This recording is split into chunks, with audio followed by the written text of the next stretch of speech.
年底选举日要到，这候选人开始成立竞选总部，真侪总部替工作人员会传便当，不过伫家己遮着候选人直接请总铺师来遮献煮。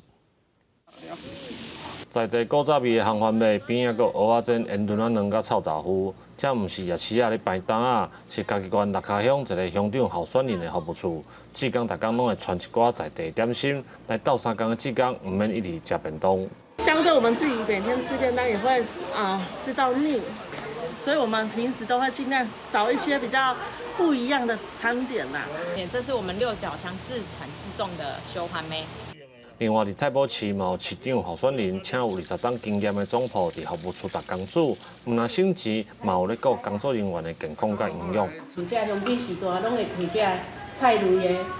菜啦，因家己种的拢无农药的，家己种的，伊拢会摕来遮像讲咱服务处逐顿拢中昼到暗时一定拢爱食着，所以因拢会摕来互咱。阿老他们回来的时候伊就比较简单的餐啊。总比叫便当还是在外面要餐比较好啦。